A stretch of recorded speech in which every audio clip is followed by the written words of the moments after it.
Ce hangar, 300 bénévoles passionnés d'aviation passent des heures à entretenir ces pièces uniques. Cette aventure a commencé grâce à Jean-Baptiste Salis, aviateur pendant la Seconde Guerre mondiale et collectionneur d'avions anciens.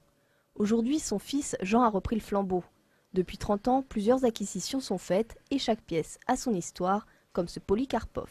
Cette machine à coudre, en quelque sorte, euh, a été utilisée par une équipe de femmes qu'on appelait les sorcières de la nuit, qui étaient des femmes qui pilotent et qui, pendant l'occupation allemande sur le front Est, en quelque sorte, partaient la nuit, montaient à 4000 mètres d'altitude avec ces avions, ces pétrolettes là, et arrivaient sur les lignes allemandes et lâchaient 2 bombes de 25 kilos.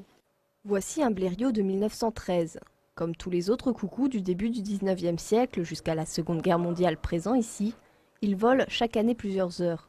Ce résultat est le fruit d'un investissement important de la part des bénévoles. Pour 1 heure de vol, on peut dire que ça fait environ 10 à 12 heures d'entretien. Ça va être une chose difficile, je pense, dans les années à venir, disons, pour maintenir ces avions. D'abord, ils sont comme nous, ils vieillissent. Et viendra un moment, fatalement, il faudra vraiment les arrêter.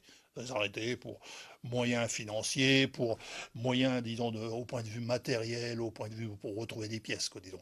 Ces petits bijoux de l'histoire de l'aviation sont visibles tous les jours de 9h30 à midi et de 14h à 17h ou 18h. Chaque année, des démonstrations de vol sont organisées à l'aérodrome à l'occasion du meeting aérien de Cerny.